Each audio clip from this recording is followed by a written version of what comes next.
On the 9th of June, 2026, a company called Anthropic released the most capable artificial intelligence it had ever built. Two versions, actually, sharing one brain. One was called Fable. Anyone could use it. The other was called Mythos. Same underlying model, but with fewer of the safety limiters switched on, handed out only to a small list of approved organizations. 3 days later, the United States government reached out and turned both of them off. Not fined them, not investigated them, switched them off for every user on Earth in a matter of hours. Quick, honest disclosure before we go further, because you deserve it.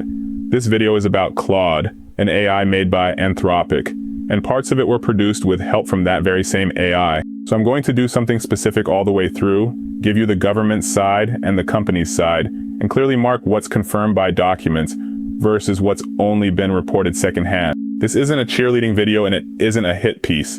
It's the story of a genuinely new thing in the world. Because what happened over the next 19 days had never happened before. For the first time in history, the tools a government normally uses to stop the export of missile parts and nuclear materials were pointed at a piece of software, a chatbot. This is the story of the model they switched off, why they did it, and what it tells us about who really controls the most powerful technology of our time. To understand the panic, you have to understand what these models could do, and how fast the world got a look under the hood. Within about 24 hours of launch, someone posted what they claimed were Fable's secret instructions, the hidden system prompt that shapes how it behaves, to a public GitHub page, around 1,500 lines of it. The same online figure had done this before to the models behind ChatGPT, Gemini, and Grok. It's a kind of transparency vigilantism. Pull back the curtain whether the company likes it or not. Important caveat, Anthropic has never confirmed that leaked text is genuine, so treat it as alleged, not gospel. But the leak wasn't the real problem. The real problem was capability. This generation of models was built to act, not just chat, to write and run code, probe systems, chain together long tasks on its own. And the restricted version, Mythos, had fewer guardrails by design.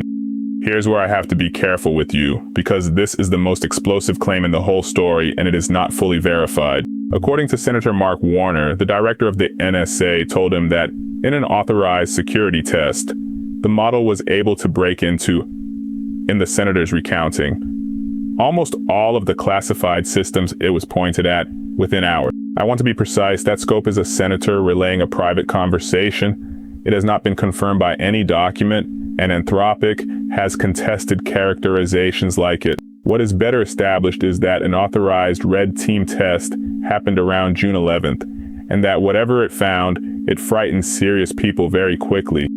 Because the very next day, the machinery of the state moved faster than almost anyone thought it could.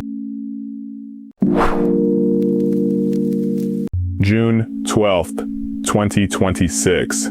According to Anthropic's own account, at 21 minutes past 5 in the evening, Eastern Time, the company received a directive from the United States government, citing national security authorities. Its instruction? Suspend all access to Fable and Mythos by any foreign national, anywhere in the world inside the United States or outside it.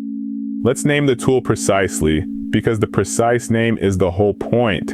This wasn't a new law from Congress. It was an export control, specifically what's known as an is-informed letter from the Commerce Department's Bureau of Industry and Security, using powers under the Export Control Reform Act. Those are the same legal muscles the government uses to stop advanced chips, weapons components, and nuclear technology from leaving the country. And for the first time, they were being flexed not around a physical object, but around access to a model. You can't put a chatbot in a shipping container. So the government did the only thing it could. It treated giving a foreign national access as the export. Now, the Wall Street Journal reported the company was given roughly 90 minutes to comply. I'll flag that as reported, not confirmed by a public document, but every account agrees the window was brutally short, and Anthropic faced an almost impossible engineering problem. How do you instantly verify the nationality of millions of users in real time, worldwide? The answer is you can't. So the company chose the only option that guaranteed compliance. It shut everything down for everyone. A model that a few days earlier was answering questions for the entire planet went dark. There was also a very public argument about why.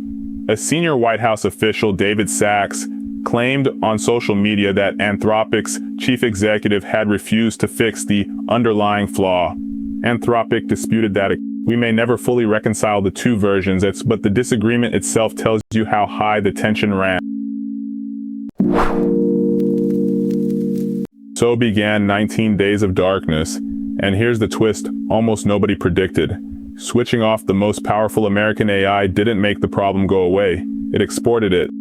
Think about the vacuum that opened. The most capable model on the market simply vanished from the field, and into that gap others walked. On June 22nd, 10 days into the blackout, a Japanese lab unveiled a system it called Fugu, marketing it, almost cheekily, as frontier-level capability without the risk of export controls. Read that line again. A competitor was using America's own security crackdown as a selling point. Around the same time, reporting emerged that a Chinese company had revealed models in the same dangerous class. This is the oldest paradox in export control, and it showed up here in Fast Forward. When you restrict a powerful capability, you don't erase the demand for it. You just hand the market to whoever isn't restricted. The wall you build to keep something in becomes an advertisement for everyone standing outside it. Meanwhile, back home, the debate was raw and it was fair on both sides. So let's steal 'em and eat. On one side, if an AI can genuinely break into classified systems, a government letting it stay online for even a day is unthinkable. National security has to win. On the other, a single official with a single letter just switched off a tool that millions of people and businesses depended on. With no court, no hearing, no appeal. Both of those things are true at once. That's what makes this hard, and that's exactly why it's worth understanding instead of just having a reaction to it. The standoff broke on the last day of June. Anthropic did the engineering the government wanted to see. It built and deployed a specialized classifier. The company says catches jailbreak attempts more than 99% of the time, and it agreed to a new kind of relationship, letting the government review future frontier models before release, and opening a bug bounty for people to find holes first. And on July 1st, 2026, Fable came back. 19 days after it vanished, the public model was restored worldwide. But, and this is the detail that tells you the story isn't really over, its more powerful twin, Mythos, did not fully come back. It stayed locked to roughly 100 approved organizations inside the United States.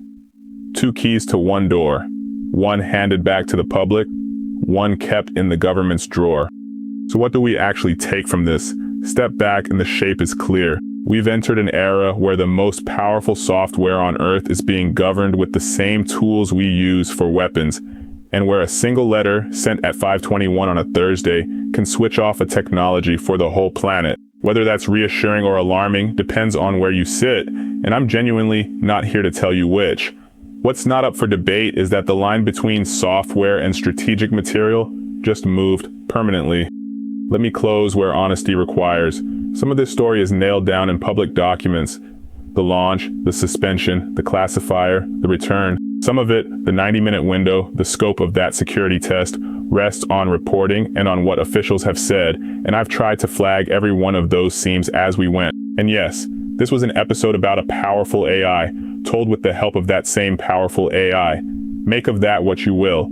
I'd rather you know it than not. This is educational commentary on how the system works, not legal or policy advice. If you want the invisible machinery behind the headlines explained like this, carefully, both sides, sources on screen, that's the whole job of this channel. Subscribe, and we'll take apart the next one together.